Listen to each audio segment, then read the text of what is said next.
Havia algo no olhar de Matteo Bellucci naquela primeira noite no Brasil, que parecia carregar séculos inteiros de poeira, fome e promessas partidas. Como se cada passo dele ecoasse lembranças que ainda não tinham nome. O vento quente da rua estreita misturava o cheiro de maresia com o perfume barato que escapava das janelas vermelhas do bordel onde ele daria o seu primeiro serviço. Uma ironia amarga para quem havia cruzado o oceano em busca de dignidade. Enquanto caminhava, as luzes tremulavam, quase como se testassem sua coragem, e cada sombra parecia sussurrar algo sobre o que ainda estava por vir. Era estranho. Quanto mais ele avançava, mais tinha a sensação de que aquele lugar sabia algo sobre ele que nem ele próprio admitia. E por um instante, ao tocar a maçaneta enferrujada da porta, uma memória de fogo e metal da velha ferraria na Itália atravessou sua mente como um aviso sutil. Mas o que exatamente ele estava sendo avisado ainda permanecia oculto, esperando o momento exato para se revelar. Lá dentro, o calor tinha outro peso, mais íntimo, quase sufocante, marcado por riçadas arrastadas, vozes baixas e a claridade dourada das lâmpadas que tremiam, como se estivessem cansadas de ver tanto. Matteo não sabia ao certo por que aquele ambiente lhe parecia ao mesmo tempo acolhedor e perigoso, mas havia algo nas paredes. Talvez as marcas, talvez as histórias silenciosas, que fazia o peito dele apertar com uma saudade que não pertencia a nenhum lugar específico. É curioso como certos lugares nos observam antes de permitirem que os observemos de volta. Cada mulher que passava lançava um olhar rápido, medindo, e isso despertava nele a sensação estranha de que sua nova vida já estava sendo escrita por mãos invisíveis. Quando o gerente o chamou para um canto escuro, a voz do homem parecia deslizar pelo ar, como uma promessa disfarçada, e Matteo teve a nítida impressão de que algo importante estava prestes a ser dito. Algo que poderia mudar o rumo de tudo menos. Mas a frase ficou suspensa, cortada por um barulho súbito, vindo do corredor ao lado. Naquele instante, o mundo pareceu prender a respiração. Matteo virou o rosto devagar, como se temesse encontrar ali aquilo que cruzara o oceano, justamente para esquecer. O som, metálico, seco, quase familiar, atravessou seus ossos como um eco distante das marteladas que ele dava quando era apenas um aprendiz de ferraria. Com os braços magros e os sonhos enormes, a coincidência era incômoda demais, e isso fez um arrepio subir pelas costas dele, denunciando que nem sempre é possível fugir daquilo que fomos moldados a ser. Talvez fosse apenas uma porta, talvez fosse algo mais profundo, mas Matteo sentiu, com uma certeza que não soube explicar, que aquele ruído seria importante mais adiante. O gerente voltou a falar, mas as palavras pareciam vir de muito longe, como se o bordel inteiro estivesse respirando junto, à espera da próxima revelação. E é justamente nesse ponto, quando tudo parece quase claro demais, que algo no olhar de Matteo se transforma. O cheiro de maresia ainda grudava nas roupas de Matteo quando ele desceu do navio e sentiu o chão brasileiro tremer sob seus pés, como se a própria terra tentasse avisá-lo de algo que ele ainda não estava preparado para ouvir. E era estranho perceber como aquele céu mais quente parecia iluminar demais suas incertezas, revelando cada rachadura deixada pela fome, pela travessia e pelos segredos que ele carregava escondidos nos bolsos. Naquele instante, enquanto observava outras famílias se abraçando, ele percebeu que não tinha ninguém esperando por ele. Apenas uma mala de couro desgastada e a esperança teimosa de que o Brasil seria o recomeço que a Itália lhe negara. Mas havia algo no ar, um sussurro, um incômodo, como se o destino estivesse segurando algo atrás do pano, pronto para aparecer, no momento exato. Matteo respirou fundo, tentando decifrar o que o aguardava nas ruas barulhentas do porto. Porém, tudo o que encontrou foi um olhar desconhecido que o observava à distância, um olhar que parecia já saber quem ele era. O calor do porto parecia seguir Matteo, enquanto ele andava pelas vielas estreitas, onde o som de risadas misturado ao estalar de carroças formava uma trilha sonora quase caótica, mas curiosamente reconfortante, e cada passo revelava um pedaço de um mundo que ele ainda não entendia. Vendedores gritando preços, crianças correndo entre barris, mulheres carregando baldes que exalavam cheiro forte de peixe. Ainda assim, por trás de toda aquela vida pulsante, havia uma sensação persistente de que ele não pertencia àquele lugar. Como se a cidade tentasse decidir se o aceitava ou não. E essa dúvida o incomodava mais do que a fome que o acompanhara na viagem. Ao cruzar uma esquina, Mateu viu uma pequena multidão formada ao redor de um cartaz de empregos elegíveis para ele, e foi ali, encarando aquelas letras que pareciam dançar, só para zombar do seu segredo, que percebeu algo perturbador. Alguém atrás dele murmurou seu nome com uma precisão que não deveria ser possível naquele país estranho, deixando no ar a pergunta que ele ainda não ousava virar para responder. Mateu virou-se devagar, como quem teme encontrar o próprio passado segurando sua gola. Mas tudo o que viu foi um homem magro, encostado numa parede manchada de umidade, olhando para ele com um maior sorriso que não combinava com a expressão cansada. O estranho apagou o sorriso rápido demais, como se tivesse percebido que entregara mais do que queria. E Mateu sentiu um arrepio que não tinha nada a ver com o vento quente que cortava a rua, mas sim com a estranha coincidência de alguém pronunciar seu nome sem que ele tivesse dito a uma única alma naquele país. Tentando ignorar o desconforto, Mateu afastou-se e seguiu caminhando, até que seus olhos pousaram em um prédio de fachada envelhecida, com cortinas vermelhas, balançando como línguas de fogo, e um letreiro que prometia companhia, música e segredos. E embora ele não soubesse ler, pressentiu que ali talvez houvesse trabalho ou problemas esperando por ele. Antes de entrar, porém, jurou ouvir novamente aquela voz distante chamando seu nome, como se estivesse tentando avisar que algo dentro daquele bordel mudaria sua vida para sempre. Quando Mateu empurrou a porta pesada do bordel, uma onda de luz avermelhada tomou seu rosto, misturada ao perfume doce demais, que tentava encobrir o cheiro de suor, bebida barata e histórias que nunca deveriam ser contadas. E o som de risadas exageradas atravessou seus ouvidos, como se fossem máscaras caindo uma por uma. Ele caminhou devagar pelo corredor estreito, sentindo o piso rangendo sob suas botas gastas, e percebeu olhos curiosos o seguindo,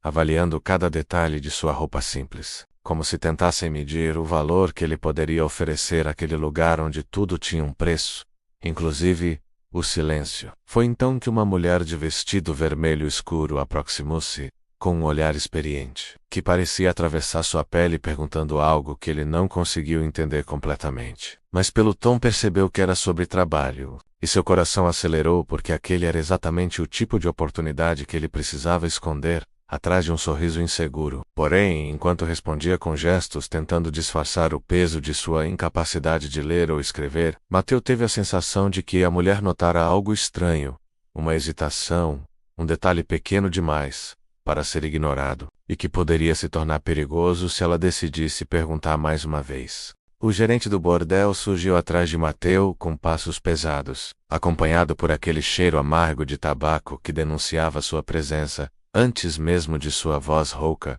preencher o corredor. E seus olhos afiados examinaram o italiano como se estivessem calculando cada fraqueza escondida sob a pele, cada silêncio que pudesse ser usado como moeda. Matteo Montevi, apostrophe, tentando parecer mais confiante do que realmente estava. Mas o gerente fez uma pergunta rápida, direta, que o italiano não conseguiu entender por completo.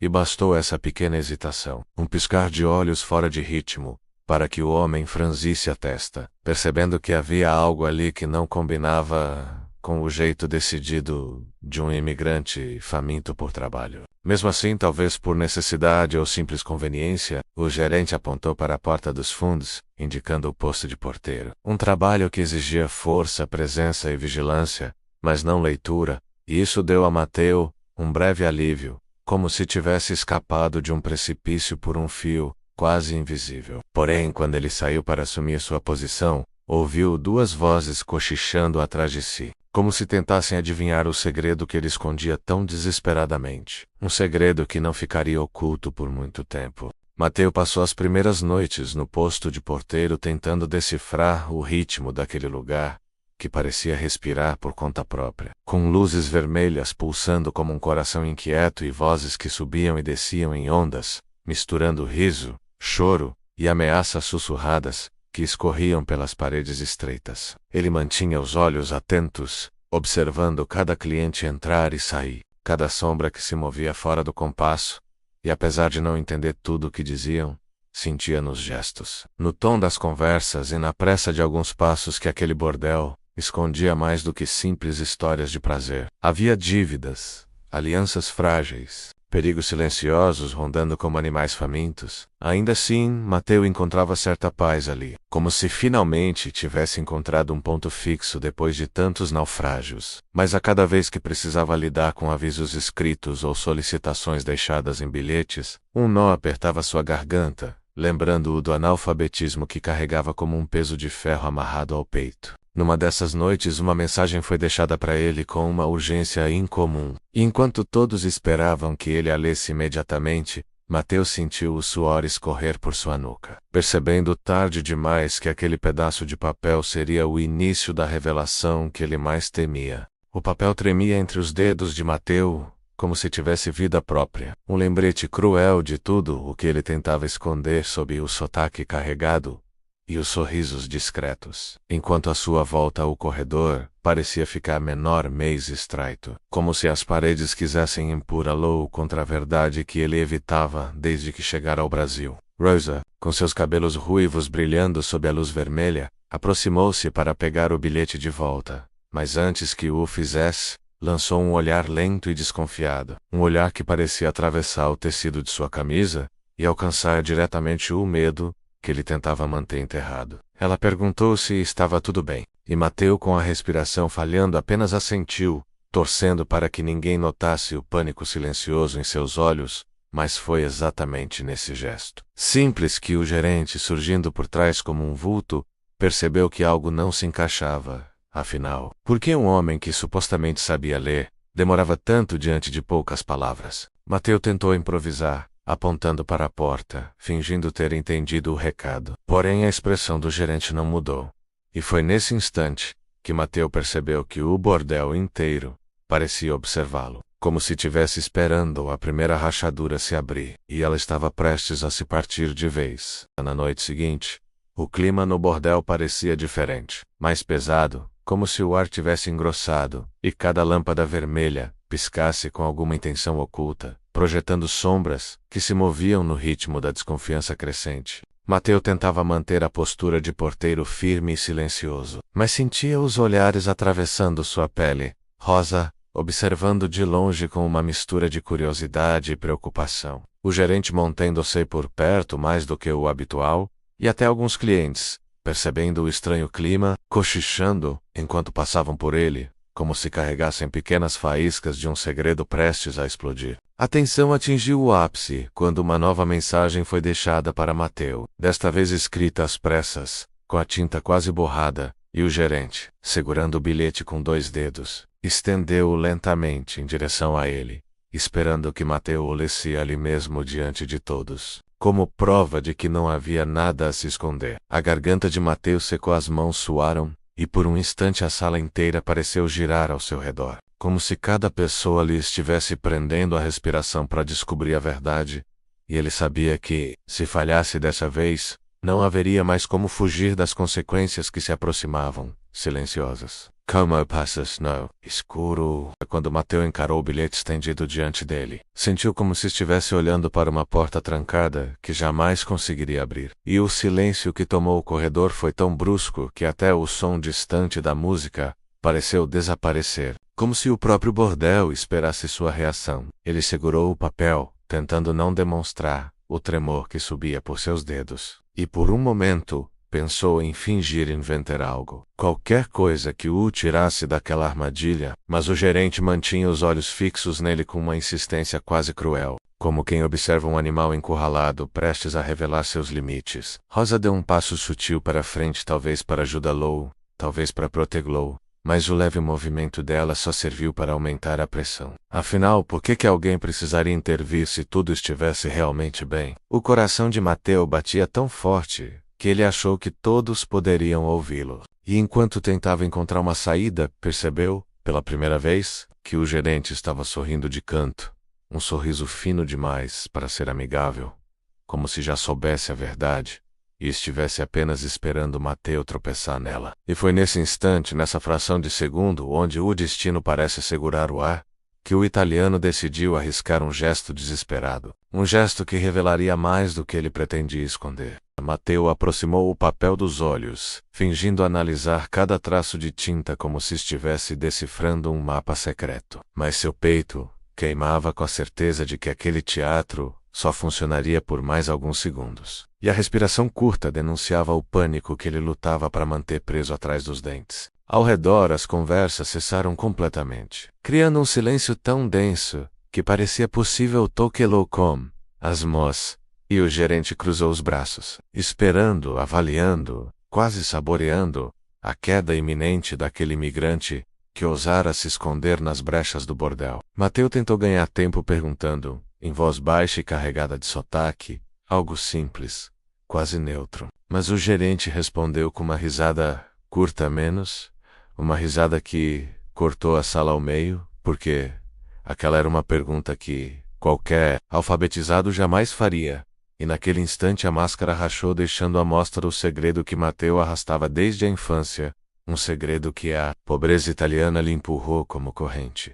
Ele não sabia ler uma única palavra. Rosa deu um leve passo em sua direção, como se pudesse protegê-lo da humilhação que vinha como uma tempestade. Mas antes que ela chegasse perto, o gerente ergueu o bilhete, bateu com ele no peito de Mateu e disse algo que fez o sangue dele gelar.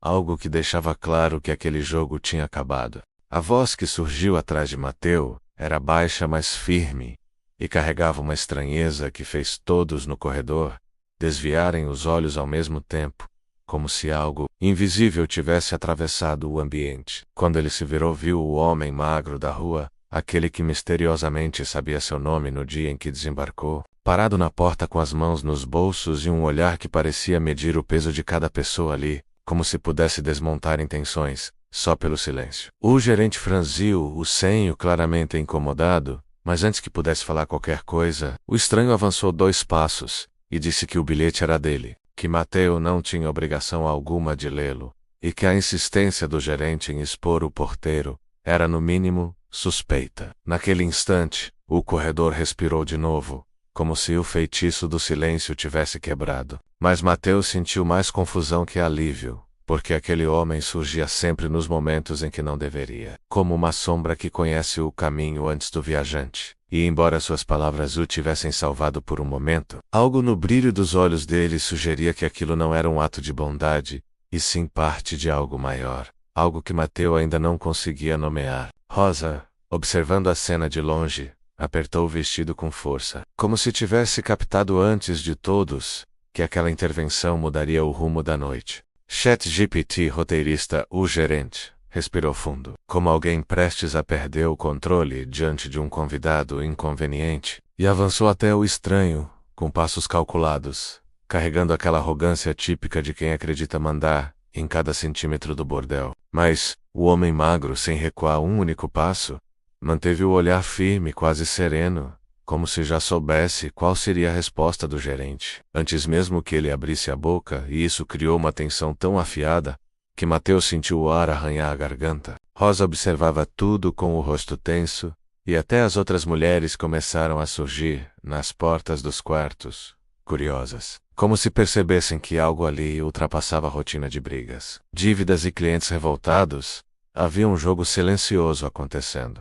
Um jogo grande demais para um simples porteiro imigrante. Quando o gerente finalmente tentou tomar o bilhete da mão de Mateu, para resolver de vez aquela palhaçada, o estranho segurou sua mão no ar, com uma firmeza surpreendente para alguém tão magro, e sussurrou algo no ouvido dele que fez o rosto do gerente perder cor imediatamente, como se uma ameaça antiga tivesse acabado de ser despertada. Mateu, que não ouviu as palavras, ainda assim sentiu o impacto menos. Algo naquele sussurro mudou a hierarquia do lugar, mudou o clima, mudou até o modo como as paredes pareciam observar. E antes que alguém pudesse perguntar o que estava acontecendo, o estranho virou o rosto para Mateu, e com um meio sorriso, que mais parecia um aviso, disse que ninguém ali seria o mesmo depois daquela noite. O corredor pareceu se alongar, quando o estranho deu um passo para trás, deixando o gerente paralisado com aquele olhar vazio de quem acabara de ouvir algo que não ousaria repetir. E Mateu sentiu a temperatura do ambiente oscilar, como se o próprio ar tivesse entendido que uma fronteira invisível acabara de ser cruzada. Rosa aproximou-se com movimentos lentos, tentando decifrar a mudança que tomava o bordel. Mas antes que conseguisse falar, o estranho ergueu a mão em sua direção, pedindo silêncio, e naquele gesto havia uma autoridade que nenhum dos presentes reconhecia, mas todos obedeciam instintivamente. Mateu, confuso e desconfortável, percebeu que o foco, inexplicavelmente, se voltava para ele, como se fosse o centro de uma história que nunca pediu para protagonizar, e essa sensação de ser puxado para algo maior misturava medo e curiosidade num nível que fazia suas pernas tremerem. O estranho então revelou que não estava ali por acaso, que acompanhara Mateu desde o porto, que sabia de sua profissão real, de seu passado na Itália, e que alguém havia marcado o nome dele muito antes de sua chegada ao Brasil. Uma revelação tão inesperada que arrancou o ar de sua respiração por um segundo. E quando Mateu finalmente encontrou coragem para perguntar o que aquilo significava, o homem apenas inclinou a cabeça e disse que a parte mais perigosa ainda não havia começado. Mateu sentiu a espinha gelar quando ouviu que seu nome havia sido marcado. Como se de repente todas as viagens, cada decisão e até a própria miséria que o trouxera ao Brasil tivessem sido cuidadosamente arranjadas por mãos que ele nunca viu. O estranho aproximou-se até que Mateu pudesse sentir o cheiro discreto de couro úmido vindo de seu casaco. E suas palavras caíram lentas, quase hipnóticas, dizendo que um ferreiro como ele, um homem que dominava o fogo, o aço e a paciência, jamais passaria despercebido por certos olhos, especialmente num país em expansão, cheio de oportunidades sujas e alianças forjadas na sombra. Rosa segurou a mão de Mateu por um instante, como se tentasse mantê-lo ancorado na realidade. Mas sua expressão mostrava que ela também pressentia algo maior, algo perigoso crescendo ali, e até o gerente, ainda tremendo, recuou alguns passos, incapaz de encarar a conversa como antes. O estranho então colocou a mão no ombro de Mateu com uma suavidade que contrastava com o peso de suas palavras, dizendo que o bordel não era o fim, era apenas o primeiro aviso, e que, se ele continuasse ali, acabaria envolvido em algo que não estava preparado para enfrentar. Antes que pudesse perguntar mais, uma batida forte ecoou na porta dos fundos, como se alguém tivesse esperado exatamente aquele momento para entrar em cena. E Mateu soube imediatamente que aquilo não era coincidência. A batida se repetiu, mais forte, mais urgente, como se alguém estivesse tentando atravessar a porta à força. E o som reverberou pelo corredor inteiro, fazendo as luzes vermelhas oscilarem por um instante, criando sombras que pareciam ganhar vida nas paredes. Mateu sentiu o coração acelerar num ritmo caótico, um ritmo que lembrava o martelar do ferro incandescente em sua antiga forja na Itália. Só que agora o calor não vinha do fogo, vinha do medo. O estranho deu um passo para trás, posicionando-se entre Mateu e a porta como se já esperasse aquela visita, e Rosa instintivamente recuou até encostar no corrimão da escada, com os olhos arregalados pela mistura de pavor e expectativa. O gerente, antes arrogante e cheio de autoridade, agora parecia um fantoche abandonado, silencioso, torcendo para não ser chamado pelo nome, enquanto algumas das mulheres do bordel se escondiam atrás das cortinas pesadas, observando tudo por frestas estreitas. Quando a porta finalmente se abriu com um estalo seco, revelando 3 homens encapuzados, vestidos de preto da cabeça aos pés, Mateu sentiu o mundo encolher num único ponto. Porque aqueles homens não entraram procurando briga ou dinheiro. Eles entraram procurando alguém. E pelos olhares afiados que lançaram ao redor, parecia claro demais quem era o alvo. Então, enquanto a atenção prendia o ar como uma corda apertada, o estranho inclinou levemente a cabeça em direção a Mateu e disse, num sussurro que parecia atravessar o peito dele: "É agora que tudo começa." Nos últimos dias, Mateu havia se acostumado com a mistura de curiosidade e urgência que moldava o rosto de cada pessoa que cruzava a porta estreita de sua oficina, mas naquela noite algo destoou da rotina silenciosa que ele começava a dominar. Enquanto martelava uma peça ainda incandescente, sentiu um arrepio seco percorrer sua nuca, como se alguém observasse seus movimentos com intensidade calculada demais. E quando levantou os olhos, viu na penumbra um homem parado imóvel, sem piscar, vestindo um casaco escuro que parecia absorver a pouca luz do galpão. Diferente dos outros visitantes, ele não trazia uma ferramenta quebrada, nem carregava a expressão típica de quem precisava de ajuda imediata. Trazia apenas um olhar profundo, fixo, avaliando Mateu como se o conhecesse desde antes de chegar ali. O silêncio entre eles se estendeu por longos segundos, e Mateu sentiu, pela primeira vez desde o início de sua nova jornada, que aquele cliente não buscava metal. Buscava algo mais. A encomenda quebrada demais. O homem de casaco escuro deu um passo à frente, e o som de sua sola rígida ecoou pelo galpão como um aviso. Mateu percebeu que ele segurava algo embrulhado em um pano grosso, manchado por pontos escuros que o ferreiro não conseguiu identificar de imediato. Quando o estranho colocou o pacote sobre a bancada, o impacto foi firme demais para algo pequeno, e o tecido se abriu ligeiramente, revelando o brilho opaco de um metal antigo diferente de tudo que Mateu havia visto.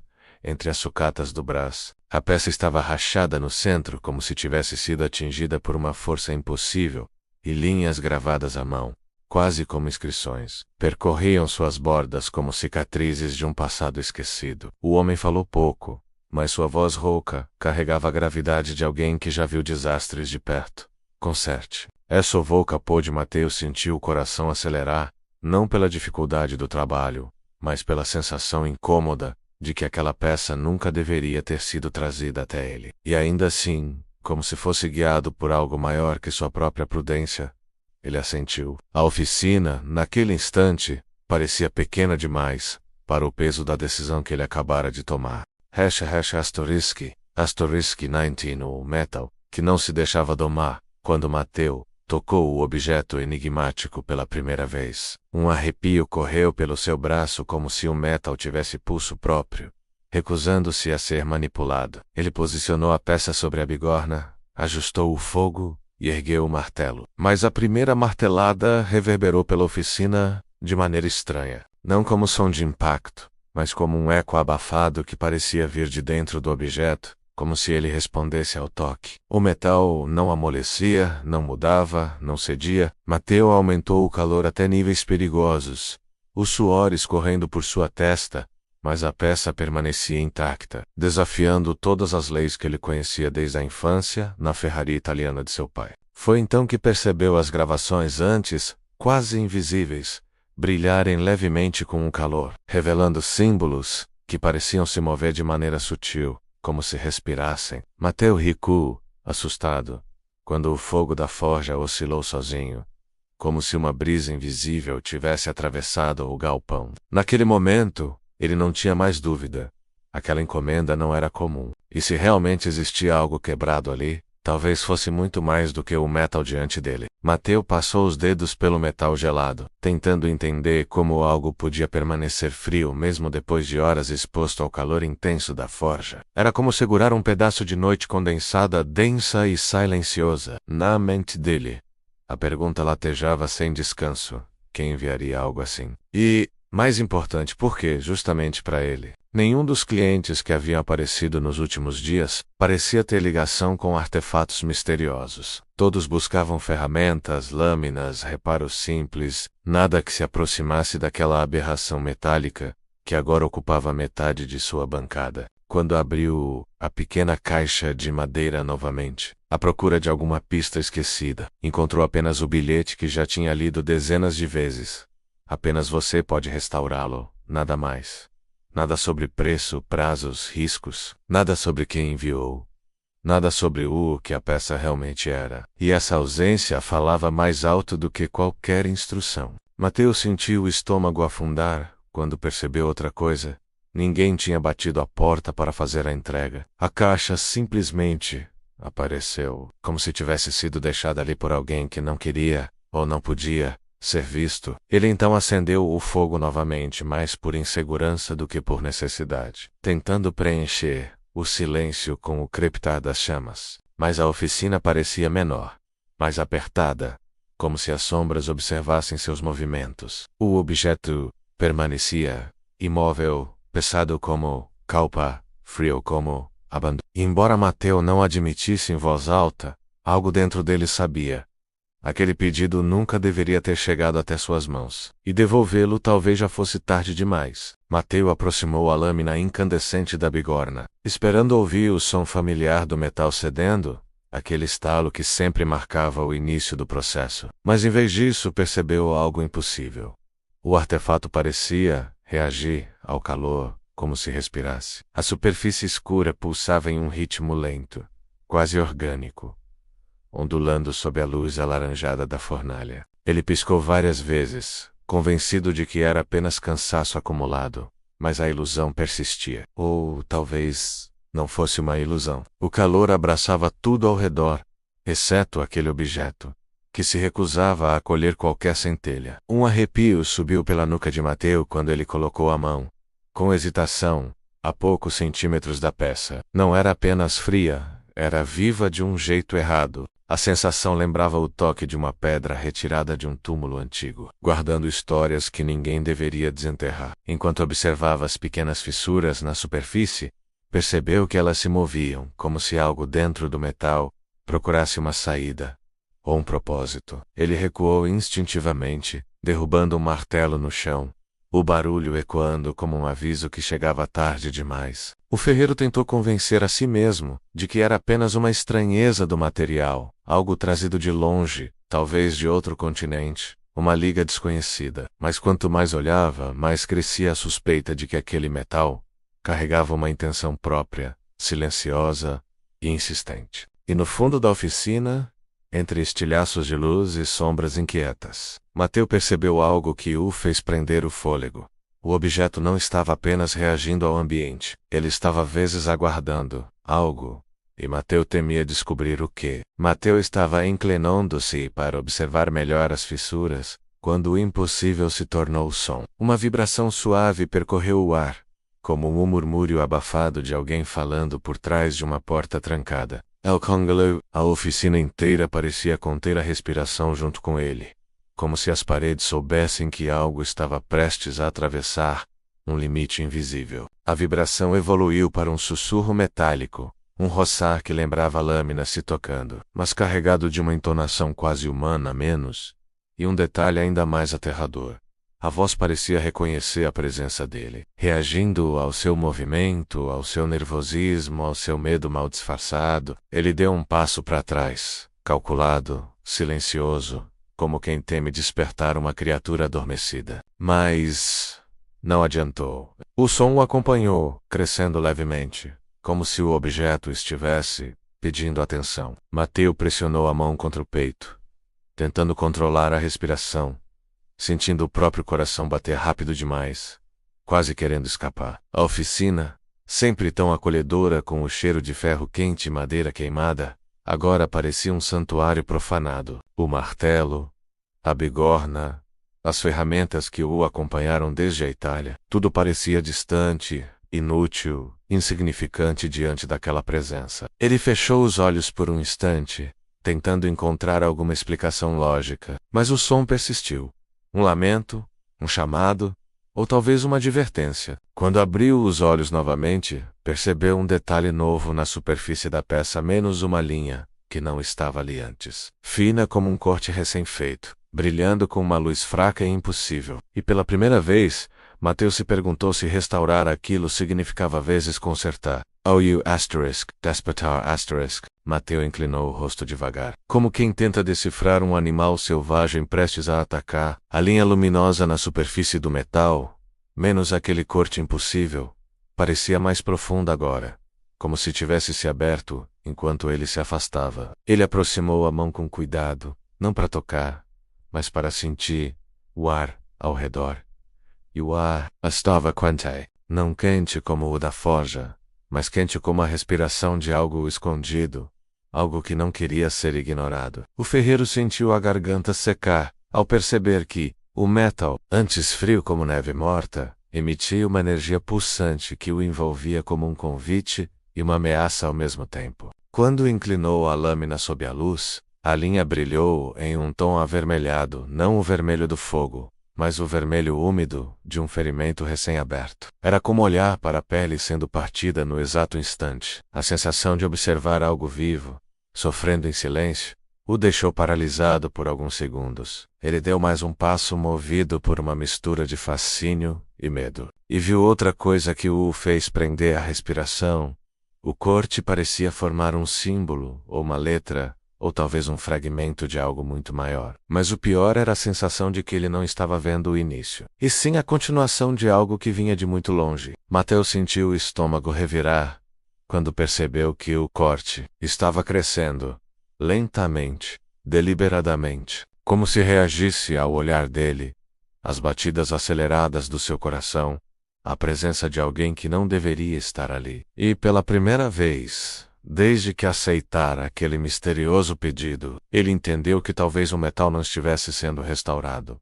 Talvez ele estivesse acordando, e o que despertaria dali já parecia decidido a encontrá-lo primeiro. Mateus se inclinou novamente, buscando entender se o que estava vendo era real ou apenas fruto da tensão que vinha crescendo dentro dele. A luz do corte vibrante refletia em seus olhos, criando um brilho trêmulo que parecia acompanhá-lo como uma pupila vermelha. Ele estava tão concentrado que quase não percebeu o momento exato em que o silêncio da oficina mudou. Não foi um som comum, não foi estalo, nem rangido, nem o sopro do vento entrando por frestas antigas. Foi um suspiro, um sopro livre, quente, que atravessou o espaço como se viesse do interior da lâmina menos profundo. Consciente e perturbadoramente humano, o ar à sua volta tremeu como quando um corpo exala alívio depois de muito tempo contido. Mateus recuou um passo, depois outro,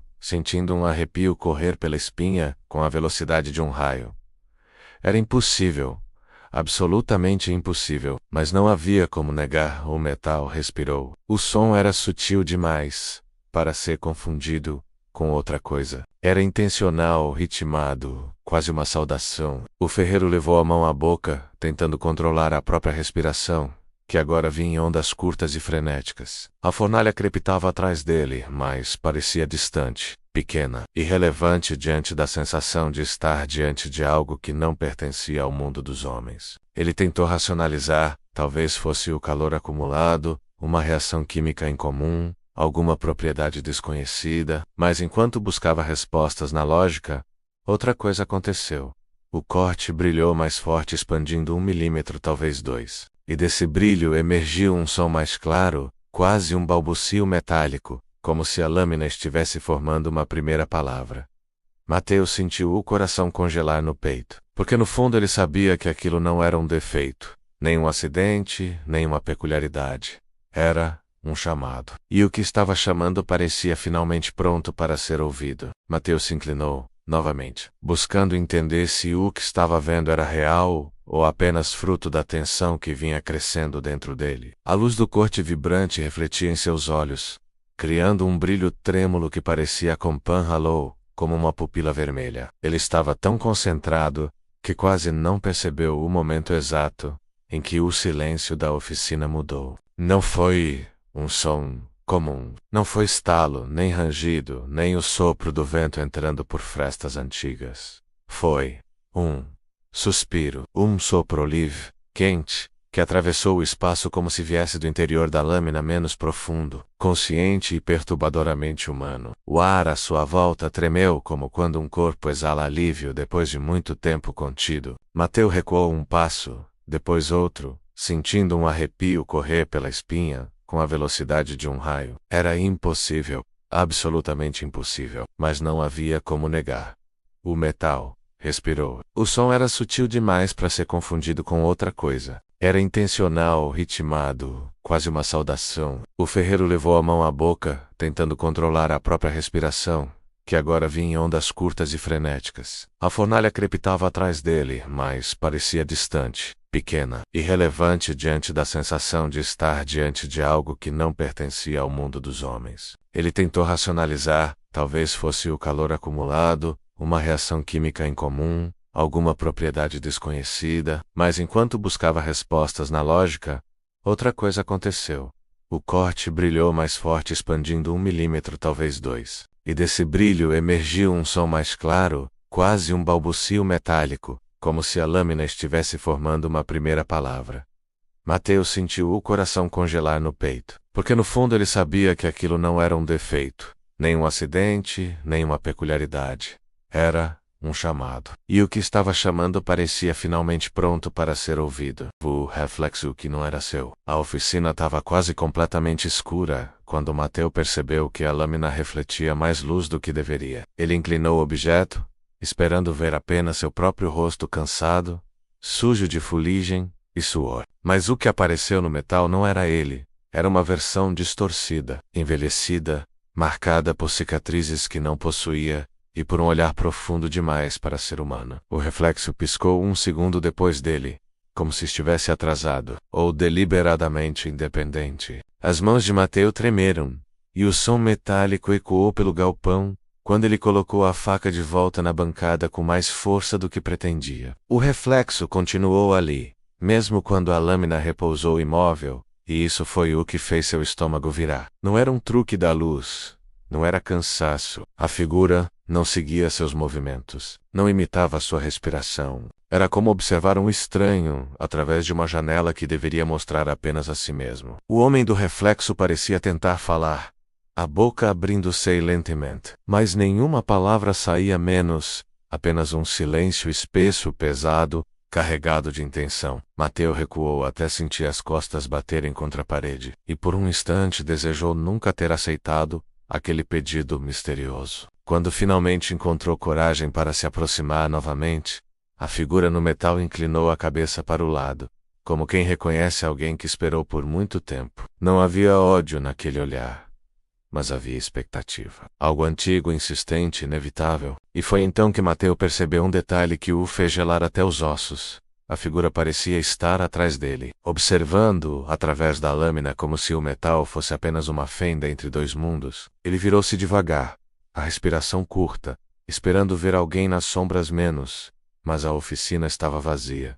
completamente vazia. Ainda assim, a sensação de que não estava mais sozinho não foi embora. E no fundo Mateu entendeu que o reflexo tinha mostrado apenas o começo do que viria a seguir. Mateu tentou se convencer de que o reflexo fora apenas um truque da mente cansada, mas o corpo não acreditou. Seus músculos continuavam tensos, como cordas esticadas prestes a arrebentar, enquanto ele caminhava até a porta da oficina para respirar um pouco de ar fresco. A madeira rangeu sob sua mão, mas antes que pudesse abrir ouviu. Do outro lado, um passo lento, pesado, deliberado, um passo que não vinha do corredor, nem da rua, mas exatamente dali, encostado à porta, como se alguém aguardasse o momento exato para entrar. A respiração dele travou, e um frio percorreu suas costas, ignorando completamente o calor sufocante da fornalha atrás de si. Ele recuou instintivamente, o coração batendo tão forte que parecia ecoar pelas ferramentas penduradas nas paredes. O som não se repetiu,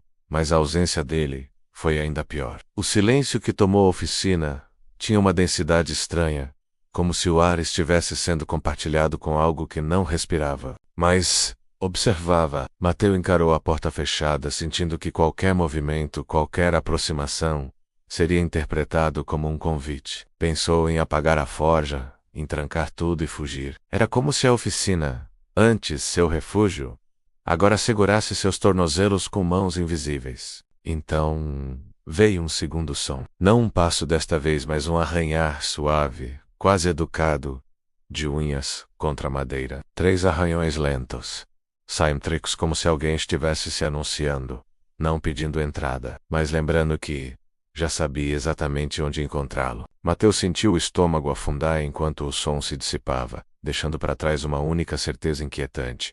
Seja lá o que estava do outro lado, não tinha vindo para fazer um pedido. Tinha vindo para ser atendido. Mateu permaneceu imóvel diante da porta, como se estivesse preso entre o impulso de correr e o desejo desesperado de entender o que o perseguia. O silêncio era tão profundo que ele conseguia ouvir o próprio sangue correndo nos ouvidos, menos até que algo aconteceu. A porta expirou. Não uma corrente de ar, não o estalar natural da madeira antiga. Foi um sopro quente, úmido, que atravessou a fresta inferior e tocou seus pés como o fôlego de uma criatura ajoelhada do lado de fora. O ferreiro sentiu as pernas fraquejarem, e a mão que segurava o pano ensopado de suor quase caiu. Aquilo não era a imaginação, havia algo algo que sabia imitar vida. Ele deu um passo para trás, depois outro, mantendo os olhos fixos nos frisos da porta como se qualquer distração pudesse ser fatal.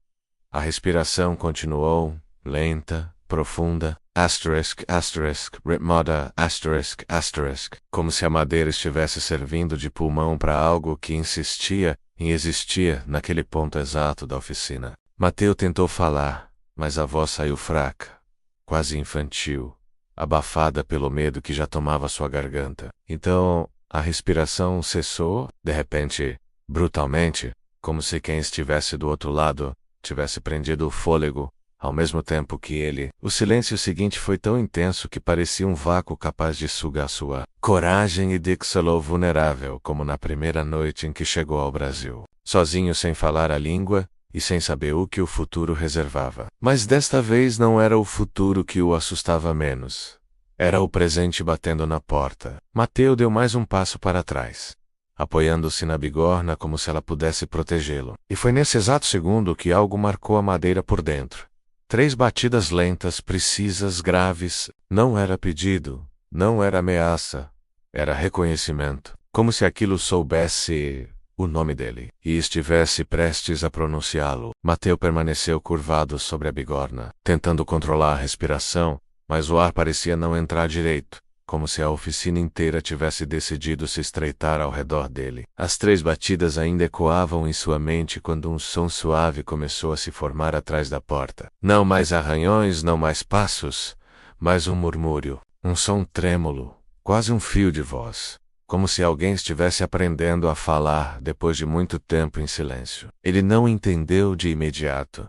Era baixo demais, irregular, até que, no meio do sussurro, uma palavra se formou com clareza impossível. Mateu. O ferreiro sentiu o corpo gelado da nuca aos calcanhares, porque não era apenas alguém chamando seu nome. Era seu nome dito, com a entonação exata de sua própria voz. O impacto foi tão forte que Mateu deu um passo atrás, tropeçando em um balde de carvão que se espalhou pelo chão como manchas de tinta preta. O murmúrio continuou, repetindo seu nome, cada vez mais nítido, mais firme, mais consciente. A oficina parecia pulsar ao ritmo daquela voz, e por um instante, Mateu teve a sensação de que o metal, sobre a bancada, vibrava em sincronia, como se reconhecesse o chamado. Ele pressionou as mãos contra os ouvidos, mas isso só amplificou o som dentro da própria cabeça, como se a voz estivesse vindo de dentro dele, ou dele para fora, atravessando a porta. O murmúrio parou tão abruptamente quanto começou,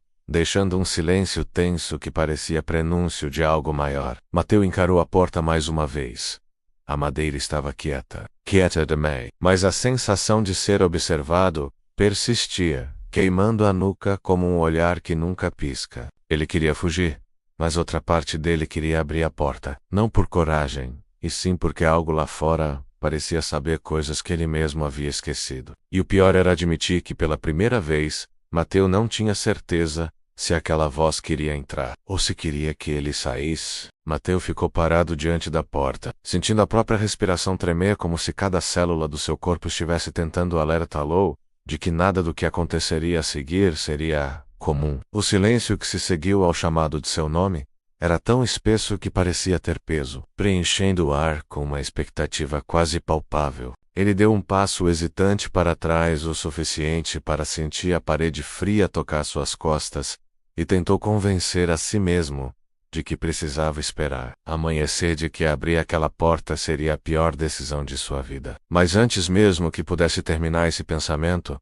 a madeira vibrou, de leve, como um músculo que se prepara para se mover, e então começou a ceder por conta própria. Não houve empurrão, nem tranco, nem força aplicada do lado de fora. A porta apenas se abriu devagar, rangendo como se estivesse sendo puxada por mãos invisíveis. Mateu observou, paralisado enquanto a fresta aumentava milímetro por milímetro, revelando apenas escuridão absoluta do outro lado. Uma escuridão tão densa que parecia absorver a fraca luz da fornalha. O ferreiro apertou o punho, tentando encontrar alguma estabilidade. Mas o chão sob seus pés parecia vacilar, como se a oficina inteira estivesse respirando com um ritmo próprio. E foi quando a porta se abriu o bastante para que ele enxergasse a soleira que percebeu o detalhe que fez seu coração disparar.